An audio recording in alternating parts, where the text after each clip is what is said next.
¿Cuántos quieren rendirse al Señor?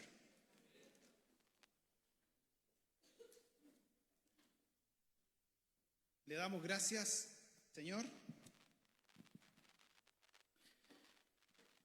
porque Él no se rinde con nosotros. Él insiste, nos habla, nos busca, nos llama. El Señor está siempre preocupado de cada uno de nosotros. Y nosotros tenemos que obedecer. Tenemos que creerle a Él, a su palabra, lo que Él quiere hacer con cada uno de nosotros. Y si usted le ha hecho daño a alguien, o si usted ha peleado con alguien, pida perdón. Y si yo en algún momento le he fallado a alguien, le pido perdón. Como dice su palabra, y no sé, pero si usted siente que yo de alguna manera le he faltado o le he dañado, le pido perdón. Amén. Hemos estado hablando estas semanas, o todo este mes, de los dones. Y la próxima semana empezamos a hablar de la familia. Así que para que se prepare ahí sus dudas, sus preguntas. Y yo me decía, se ha hablado tanto de los dones y del fruto, ¿cierto? Y empecé a pensar, ¿por qué Dios da dones? Y porque los dones cubren, bueno, dijimos que era para edificar la iglesia, pero los dones cubren las necesidades de la iglesia. ¿Qué necesidades habían en el tiempo de Jesús? Si usted se traslada al tiempo de Jesús, había un pueblo oprimido, esclavo de los romanos,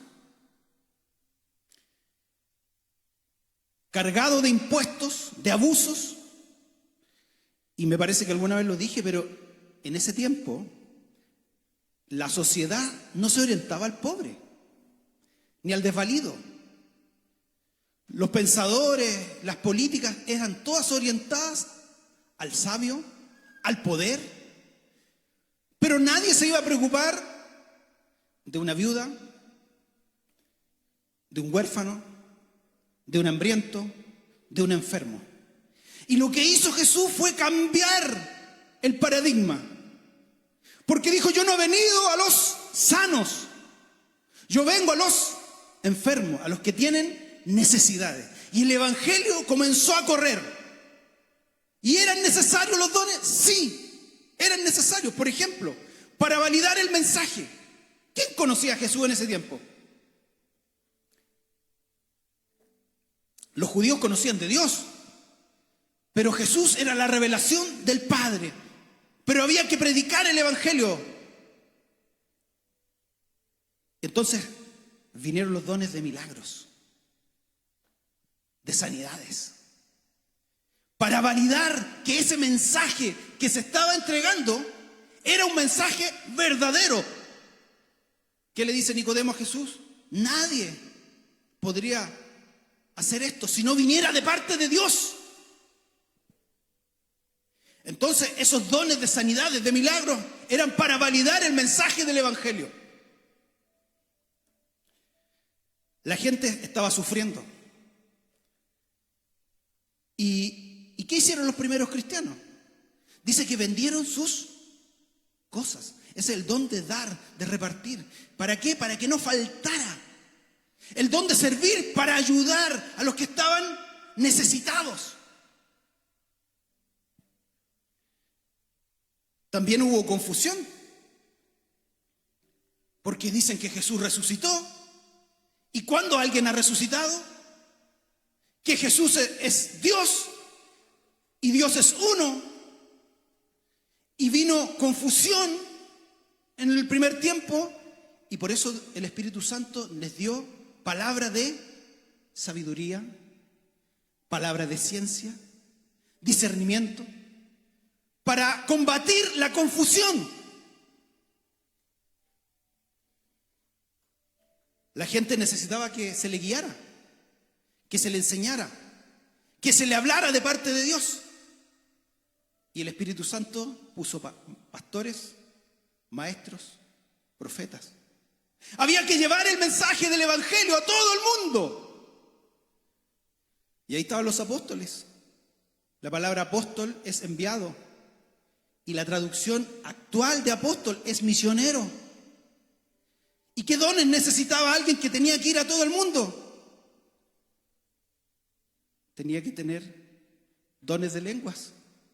En el libro de Hechos dice que cada uno le oía hablar el mensaje en su propia lengua.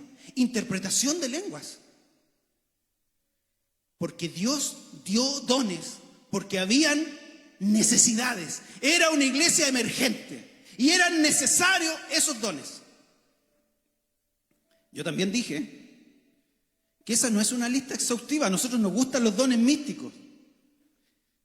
Esos que reprendemos espíritus, demonios, ¿cierto? Nos gustan esos como que llaman la atención. Pero cualquier cosa que edifique el cuerpo de Cristo es un don dado por Dios. Hoy día nosotros reconocemos a nuestros hermanos músicos, aunque en el Antiguo Testamento eran los levitas los que llevaban la adoración. Pero cada labor que usted hace, que usted sirve, si sirve para edificar a la iglesia, reconozca que el Señor lo está llamando para usarlo por el bien de todos nosotros. Quiero ir a la palabra, porque hay un don, no es el dónde está, no. Que dice, y a otros les dio don de la fe, ¿cierto? ¿Cuántos saben que hay un don, que es el don de la fe? Así que quiero invitar a abrir su Biblia ahí en Hebreos, capítulo 11, versículo 8.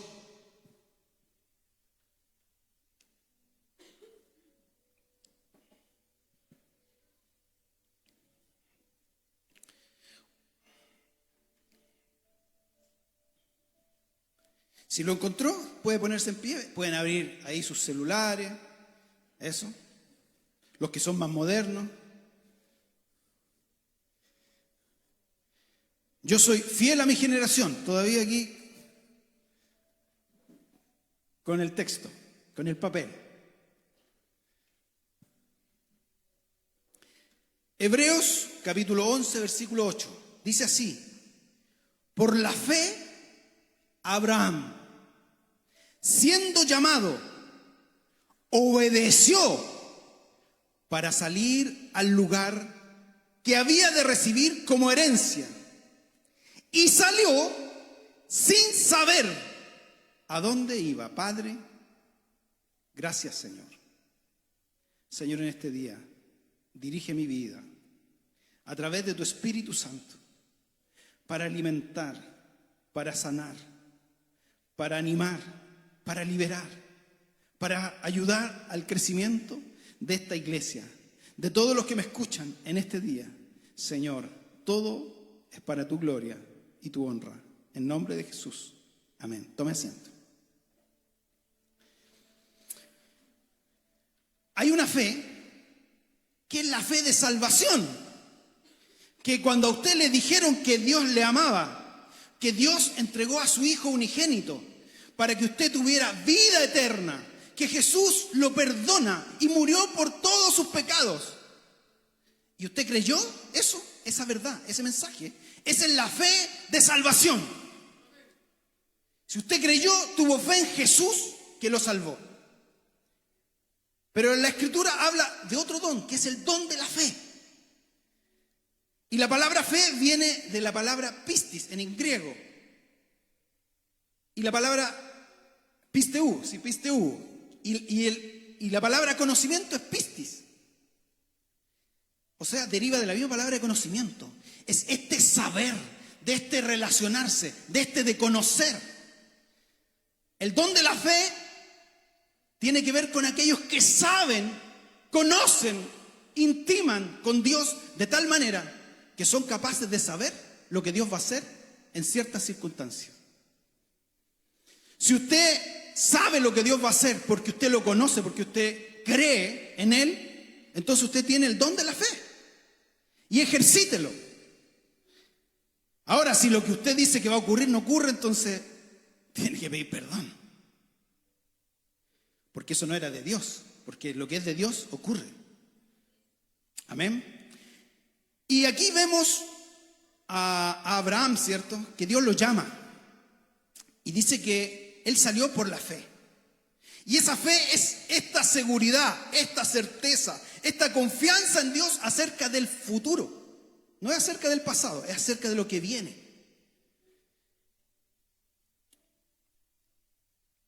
De las cosas que aún no suceden. ¿Usted tiene fe que el Señor va a venir? Amén, está en la Escritura. Está declarado. ¿Pero lo creemos de verdad? Cuando el Señor del clima dice, mañana va a llover. Va a llover. Entonces uno mira al otro día y una pura persona va con paraguas. ¿Quién es el que creyó? El que iba con paraguas. Si el Señor va a venir y usted lo cree, ¿usted está listo entonces? ¿O no está listo todavía? Porque si lo cree, tiene que estar listo. Amén. Mire, hay unas pirámides ahí. No sé si el Mateo me ayuda. Una pirámide. Era una antes. Chiquillos. Una antes. Una antes. Ahí está. Ahí sí, ahí. Nos falta la muela. Mateo. Abraham Maslow, que es un sociólogo, él dijo que el ser humano funcionaba de esta forma. Lo primero que motiva al ser humano es buscar las necesidades básicas, las fisiológicas. Y ahí no se ve bien, pero ¿cuáles son las necesidades básicas? Alimento, dormir, tomar agua. Esas son las necesidades fisiológicas básicas. Y cuando el ser humano logra esas necesidades básicas, avanza al siguiente nivel. Y el siguiente nivel es el nivel de la seguridad. Seguridad física, seguridad laboral, recursos, salud. Y él dice, cuando el ser humano ya logra tener una estabilidad económica, cuando ya logra tener salud, avanza al siguiente nivel y ahora quiere tener sentido de pertenencia, de amistad, formar familia. Y uno lo ve hoy día, los jóvenes creen esto porque dicen, yo no me voy a casar hasta que tenga todo, ¿sí o no? Nosotros cuando nos casamos, ¿qué teníamos? La pura fe nomás.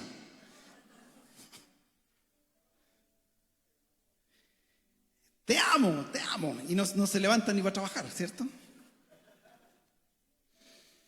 Y esta pirámide, según Maslow, después viene el siguiente nivel, el nivel de la autoestima, que el hombre ya cuando logra estas cosas quiere respeto, quiere ser reconocido, y ya cuando tiene todo esto recién se preocupa del otro, de la autorrealización, de ayudar al otro, de la filantropía. Bueno, esto es algo humanista y se ha demostrado que sirve para algunas cosas, pero en general hay personas que no teniendo nada son capaces de ayudar a otros. Hay personas que no tienen nada, ¿cierto? Y quieren casarse. Entonces, ayuda para saber, ¿cierto? Para poder trabajar. Bueno, y los políticos usan esto también. Dicen, la gente va a ser mejor cuando tenga todas estas cosas. Pero nosotros no creemos eso. Creemos sí en la dignidad del ser humano, que es necesario ayudar, pero nosotros creemos que la persona va a ser mejor cuando conozca a Jesús. Cuando el Espíritu Santo comienza a trabajar en esa persona. Y estábamos hablando de Abraham, porque Abraham dice que estaba ahí en Ur de los Caldeos con su familia. Y para los que no saben, Ur de los Caldeos está cerca de la civilización sumeria, donde nace la Escritura, donde hay una ciudad fortificada. En cierta forma hay una ciudad, hay una organización ahí. Y Dios lo llama a salir de ahí, de ese lugar, de esa comodidad, para ir a un lugar que no conoce, para recibir una promesa que nunca vio, pero Abraham obedece. ¿Qué es la fe? ¿Y qué no es la fe? La sociedad nuestra se basa, y ahí me pone el de la fe. ¿Sabe que nosotros vivimos por fe y la sociedad vive por fe? ¿Quién sabe lo que va a pasar mañana? Nadie. Pero la gente ya está planificada. Estamos en semana de vacaciones, ¿cierto? Algunos quieren ir a la playa, quieren ir a los juegos, y lo tienen en plan. Y nosotros vivimos por fe como sociedad. Tenemos cierto tipo de fe. ¿Le creemos al del clima?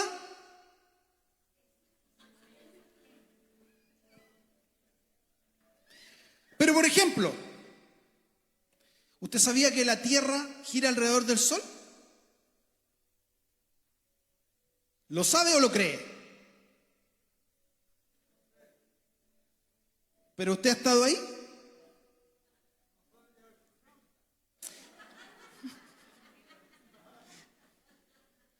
Porque creemos lo que nos dicen, aunque nosotros lo validamos, ¿cierto? Estábamos hablando ahí de la comunicación en la escuela dominical. Validamos algunas cosas, pero no sé si usted sabe que la Tierra está moviéndose alrededor del Sol, pero ¿sabe a qué velocidad? Aquí la tengo anotada, 107.000 kilómetros por hora. Si yo voy en el auto 80, 90, 100, 120, uno ya empieza, ¿cierto? Mi señora me empieza... Baja, no tan rápido. ¿Sí o no? 107.000, pero yo no lo veo, no lo siento, no sé cómo lo hace la Tierra para dar vuelta, ¿cierto? Moverse, dar vuelta a todo el Sol a esa velocidad. Y hay otro movimiento, el de rotación. ¿Sabe cómo se mueve la Tierra? Dicen los científicos, porque yo tampoco, uno lo podría comprobar haciendo mediciones tal vez, con algunos experimentos, ¿cierto? Pero no sé si usted lo ha hecho. No, lo creemos nomás. La Tierra gira a 1.670 kilómetros por hora, gira.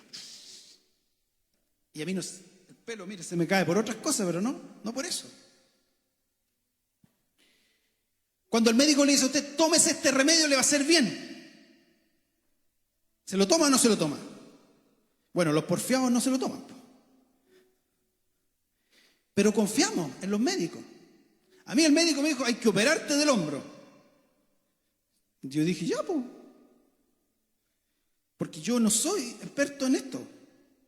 Ellos son los expertos. Pero de alguna u otra forma, nuestra sociedad, aunque niegue la fe, vive por fe. ¿Cuál es la diferencia con nuestra fe? Porque usted dice, no, si yo soy un hombre de fe. Que nuestra fe no está basada en lo que yo puedo hacer o en lo que puede creer el otro. Mi fe está basada en Cristo, en una persona, el que me amó, el que me llamó, el que me prometió estar conmigo todos los días. Esa es la diferencia de la fe que tenemos comúnmente los seres humanos con la fe en Dios. Usted no puede decir que es un hombre de fe porque cree que mañana le va a ir bien. No. Santiago dice, planificamos, iremos, venderemos, haremos esto. En vez de eso debiéramos decir si Dios quiere. Eso es fe. Dejar y confiar que Dios tiene todo bajo su control. Mire, hay un filósofo, me llamó mucho la atención, porque no es tan nuevo, pero por culpa de él, y él no es cristiano, los ateos se están haciendo agnósticos. ¿Usted sabe cuál es la diferencia entre un ateo y un agnóstico? El ateo dice que no hay Dios. Como dice la Biblia, el necio dice en su corazón, no hay Dios. Pero el agnóstico, a través de la razón, a través de la investigación, dice, racionalmente no lo puedo comprobar. Por lo tanto, no sé si hay o no hay Dios. Entonces cuando alguien le diga a usted que es agnóstico, quiere decir que ignora. Pero ellos prefieren, como ignoran y no saben, prefieren no creer. Y nosotros los cristianos, aunque no sabemos, ¿quién sabe lo que viene? ¿Quién sabe después de la muerte lo que viene? ¿Quién sabe quién ha estado ahí? Nadie. Pero lo declara la Escritura y lo creemos por fe. Amén. Bueno, este filósofo que se llama Immanuel Kant le dicen, filósofo, ¿quién lo ha escuchado? Levante la mano.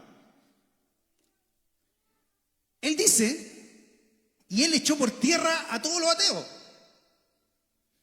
Porque él dice, aunque él no es cristiano, que lo que yo percibo de la realidad no es la realidad completa.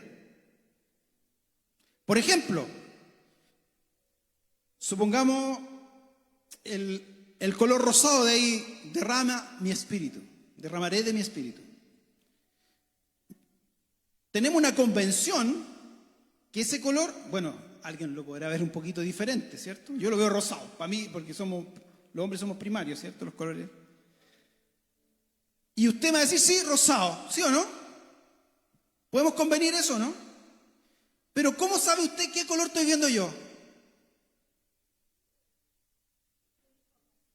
Por eso, pero usted tal vez, ¿cómo sé yo que usted lo ve de la misma manera que yo? Hay convenciones, convenimos.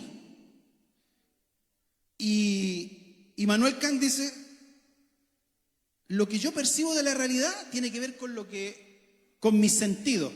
Por ejemplo, supongamos que estoy predicando acá, ¿cierto? Y alguien está en su casa ahora escuchándome, pero no le pone atención al video, sino que está escuchando.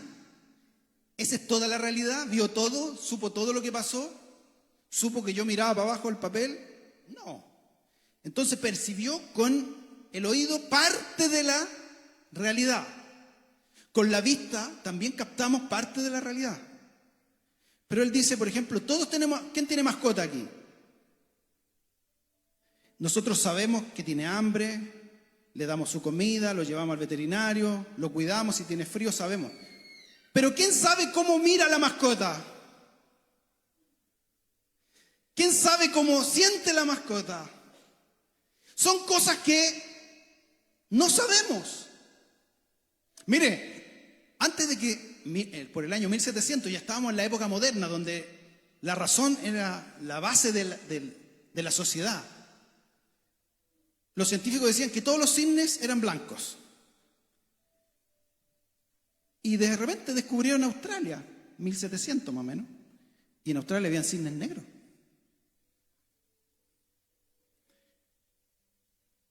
Newton habló de la fuerza de acción y reacción, y todas nuestras leyes, muchas se basan en las leyes de Newton.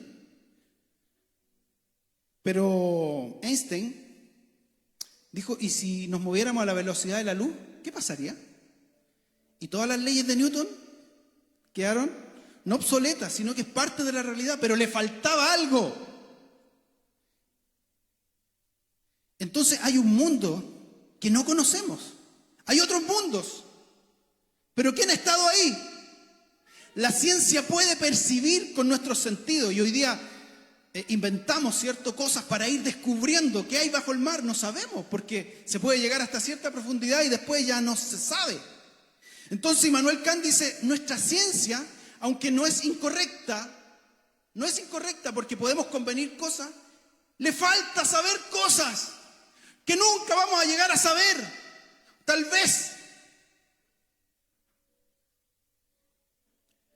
Pablo dice cosas que ojo no vio, ni oído yo, son las que Dios ha preparado para los que le aman. Hay cosas que el hombre no sabe. Y sabe que esa se llama la teoría del límite de la razón. Votó a los ateos porque dicen, sí, pues, tenemos que reconocer que es cierto, que no sabemos todo, que si tuviera mejor más sentido. Mire, otra forma de validar. Si yo veo a una persona y la dibujo, usted puede comparar y decir, ¿El dibujo cómo le quedó? ¿Cierto? ¿Se parece? No se parece. Pero la realidad misma, ¿cómo sabemos cómo es? ¿Cómo la podemos comparar con lo que yo sé? Si nadie tiene todos los sentidos del universo para saber lo que hay, ¿cómo puedo comparar eso con lo que yo digo? Con mis leyes, con lo que desciframos. Porque nuestras leyes son modelos. Funciona, sí, funciona. Pero no sé si realmente es todo. Y eso, ¿sabe lo que le da? Le da cabida a la fe. Es racional creer, porque no sabemos todo. Para los científicos, el que muere, muere. ¿Cierto? Se murió. No hay forma de... No insista. Pero para Dios, Él puede levantar un muerto. Porque hay conocimiento que el hombre no tiene. Eso también le abre la puerta a los milagros.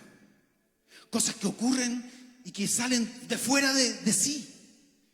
¿Cómo Dios pudo abrir el mar? ¿Cómo pudo detener el sol?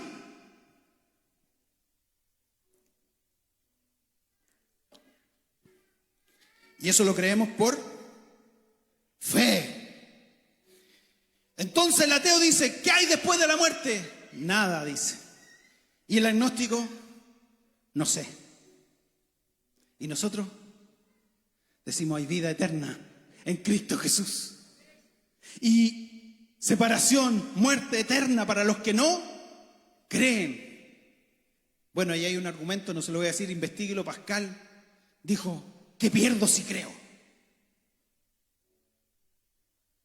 Porque si no creo, y era verdad, perdí todo. Pero si creo y es verdad, gané todo. Y ese es el argumento de Pascal. Para la fe. Entonces, es cierto, yo no puedo demostrar la existencia de Dios. Puedo dar datos. Y a lo mejor sí puedo dar a entender que Dios existe. Pero otra cosa es creerle a Dios. La fe no es saber. Hay gente que sabe mucho, pero cree poco.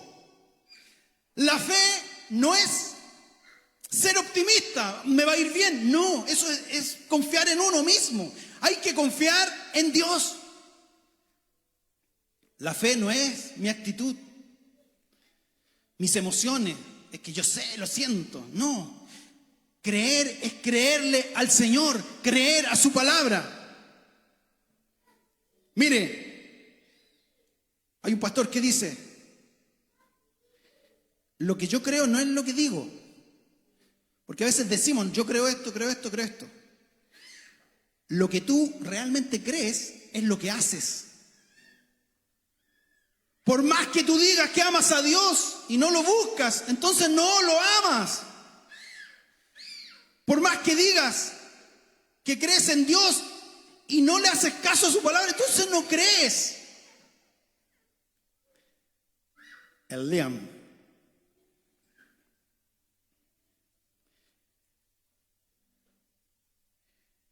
Si no hacemos lo que creemos, entonces no lo creemos.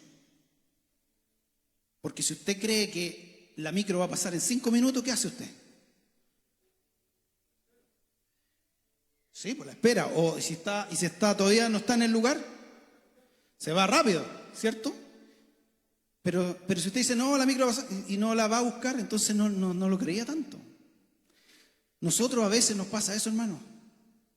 Tenemos mucha sabiduría y sabemos la palabra. Pero cuando nos toca actuar, no lo hacemos. ¿Por qué? Porque está aquí nomás. Está en nuestro intelecto. Jesús dijo, yo no quiero oidores. Yo quiero hacedores de su palabra. Entonces la fe nos mueve más allá de la razón. Cuando la razón se rinde, aparece la fe. Mire, lo otro que no es fe. Dios quiere que cada uno de nosotros haga lo posible. Nosotros a veces las cosas que podemos hacer se las dejamos a Dios. No, Dios no quiere que usted le deje su responsabilidad. Dios quiere que usted cumpla su responsabilidad, que haga lo que tiene que hacer. Dios va a hacer lo que usted no puede hacer. Cuando le traemos nuestras cargas a Dios, no le traigo lo que tengo que hacer todos los días. Lo que le traigo es lo que yo no puedo hacer. Es Dios de lo imposible, cantamos. No de lo posible usted lo puede hacer. Y Dios espera que usted sea responsable. La fe es una declaración de confianza, algo que con seguridad creo que es cierto. No es ciega, no es ciega. No es ciega porque estoy viendo, como viendo al invisible. Y como lo dije, mientras más creemos, mientras más conocemos a Jesús, más creemos. ¿Se acuerda que los discípulos dijeron, aumenta nuestra fe? Y el Señor nos da su palabra. La fe viene por el oír. Y el oír por la palabra de Dios. Volvamos a Abraham. ¿De cuándo es Abraham? ¿De qué época? ¿De la prehistoria o de la antigüedad? Mire, para que nos hagamos una idea, pero vaya, trasládese al tiempo. Vamos a la guerra del Pacífico. ¿Quién estuvo ahí? Hermano Marco, no, todavía no nacía. Si uno va a la guerra del Pacífico, ¿cierto? Chile estaba ahí peleando con los peruanos, con los argentinos, ¿cierto? Con los bolivianos. Y uno piensa en la escolaridad, en la ropa, en las casas de 1879, cómo era la ciudad de Santiago. Ahora retroceda a la colonia, 1810, donde estaban los mapuches al sur, ¿cierto? Peleando sus tierras. Retrocedamos a 1536, cuando se descubrió Chile. Diego de Almagro entró, ¿cierto? ¿Y qué había aquí en Chile? 1536, ¿qué había? Puro indígena, ¿cierto? Vamos al descubrimiento de América, 1492. Cuando Colón llega a América, ¿qué había en América? ¿Ciudades? Sí, estaban los incas y los aztecas, tenían, ¿cierto?, construcciones grandes. Pero no había tanto desarrollo. Usted hoy día, ¿cierto?, si le preguntan algo que hace, saca el celular y lo consulta. Ellos tenían que guiarse por las estrellas, por el sol, para poder sembrar, ¿cierto?, para saber cuándo venía el verano, la primavera, cuál era el mejor momento. Ahora vaya al tiempo de Jesús, que ahora nos pasamos al otro continente, donde eran un poquito más avanzados porque son más antiguos. En el tiempo de Jesús, ¿habían necesidades? Y las dijimos, ¿cierto? Algunas. Pero quiero que retroceda ahora 2000 años antes, al tiempo de Abraham. ¿Cómo se alimentaban ahí? No había celular, no había luz. Eran pueblos pequeños. No había una ONU, alguien que regulara que un país no atacara a otro. ¿Qué pasaba con los enemigos? ¿Qué querían los enemigos de las ciudades? ¿Querían hacer la paz? ¿O querían robar la tierra? ¿Robar los alimentos? ¿Robar las mujeres, los niños? ¿Qué tenían que hacer para protegerse, para andar seguros? Mira, hoy día, nuestra seguridad, uno dice, ya no salgo después de las 10 porque, ¿cuál es la seguridad? Pero imagínense en tiempo de Abraham. Ellos tenían que hacer murallas grandes, ¿cierto?, para que el enemigo no atacara. Y uno ve en las películas ahí cuando viene el enemigo, ¿cierto? Y más encima hacían como un canal ahí, ponían cocodrilos, pirañas, barreras, se organizaban. ¿El agua era agua potable? Tenían que hacer canales, tenían que sembrar. ¿Y qué pasa si llovía? Y si había tormenta como el diluvio que tuvimos la semana pasada. ¿Qué pasaba con la cosecha? Se acababa la cosecha. No había alimento. ¿Sabe? En ese tiempo, y usted lo sabe por la Biblia, que el hombre no conoce a Dios. ¿Y qué hace para que le vaya bien? ¿En qué confía? ¿Alguien que me lo diga? ¿Ah? ¿En qué confía el hombre? Si no en ese tiempo no había revelación todavía de parte de Dios. ¿En qué confiaban? Tenían un Dios para las cosechas, tenían el Dios Sol, la diosa Luna, el Dios de la guerra, el Dios del agua. ¿Por qué tenían tantos dioses? ¿Ah?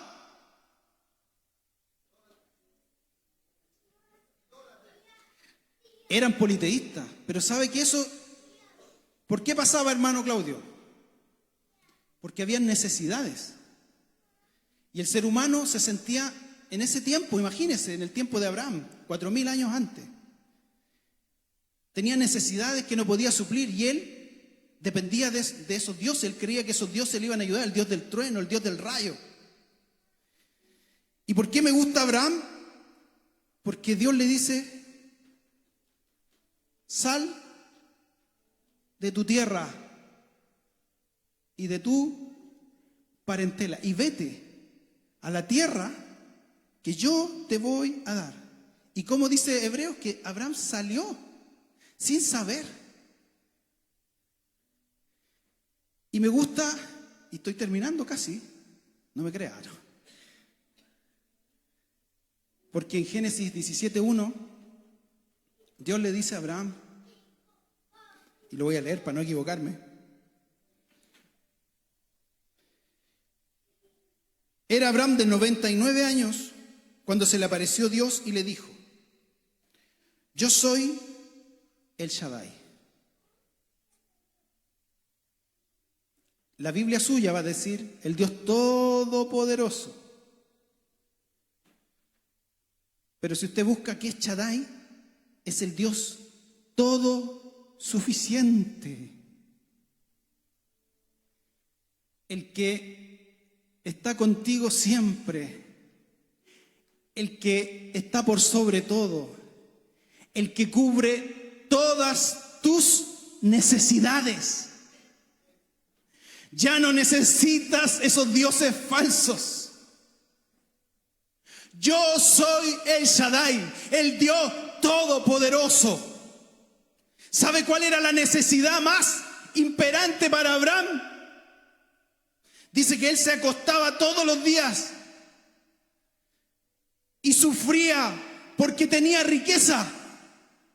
Y decía: voy a morir. ¿Y quién se va a quedar? Esa era su necesidad. El deseo más grande de él era tener un hijo. Yo no sé cuál es tu necesidad hoy día. Pero si uno mira que Dios, a través de su Espíritu, pone dones en nosotros para suplir las necesidades.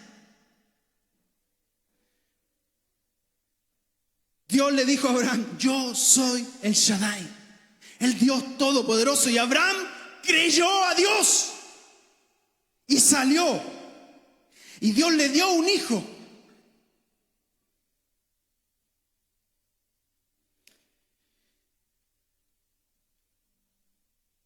El hombre actúa por lo que ve. Si no, no cree. Y pregúntale a Tomás. Dijo: si no creo, si no veo, no creo. Pero usted tiene que creer para ver.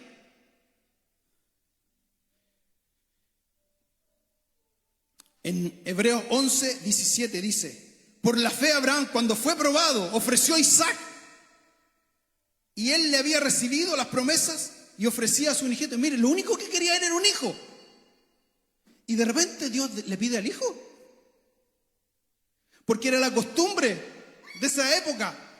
Pero cuando lo va a sacrificar, Dios le dice: para.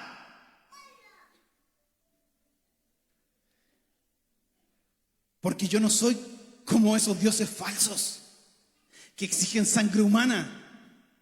Yo soy el Dios Todopoderoso. Yo no te voy a pedir algo que te dañe.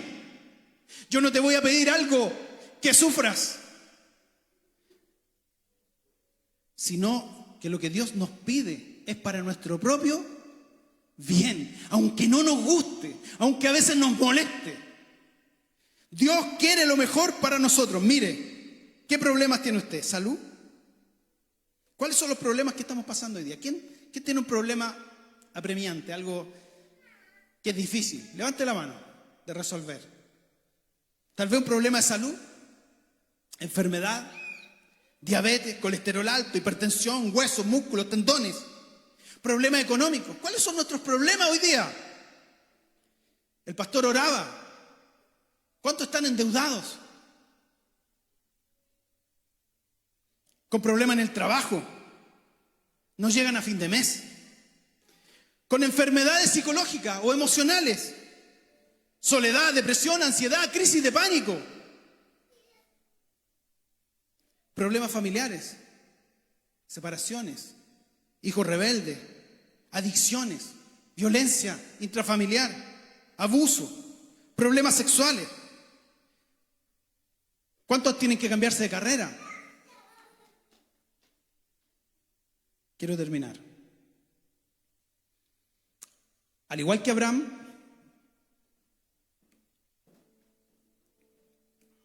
Ana, si la recuerdan, quería un hijo. ¿Se acuerdan de Ana? ¿Y sabe lo que le dijo su marido? Ella lloraba porque quería tener un hijo. Y su marido le dijo, ¿acaso yo no te soy suficiente? Más que 10 hijos, yo soy más suficiente. ¿Para qué quiere? Se tenía fe el hombre, ¿no? Pero ¿sabe qué? El problema que nosotros tenemos no es de tener una persona al lado.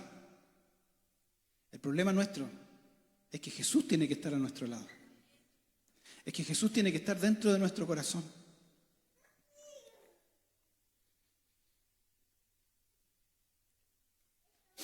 Es la palabra de Dios la que cambia nuestra perspectiva de las cosas. Yo quiero invitarle a confiar. Si hay alguna necesidad apremiante, quiero invitarle a tener fe. A creer que Dios quiere lo mejor. Nosotros a veces creemos tener la vida solucionada y creemos que ya somos superiores a todo, que lo manejamos todo, que lo controlamos todo. Pero eso no es verdad. No sabemos lo que va a pasar mañana. Un día estamos excelentes y el otro día decaídos. Porque nuestra vida tiene que estar tomada del Señor. Hay un hombre que vino a Jesús y le dijo, Señor, sana a mi hijo. Y Jesús le dijo, para el que cree, todo le es. ¿Y sabe qué dijo ese varón? Creo, pero ayuda mi incredulidad. Le quiero invitar a ponerse de pie.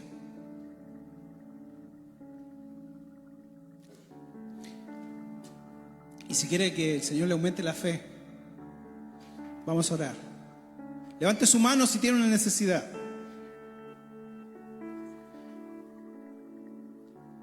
¿Cree que el Señor le va a ayudar? El Señor da dones en este tiempo para cubrir necesidades.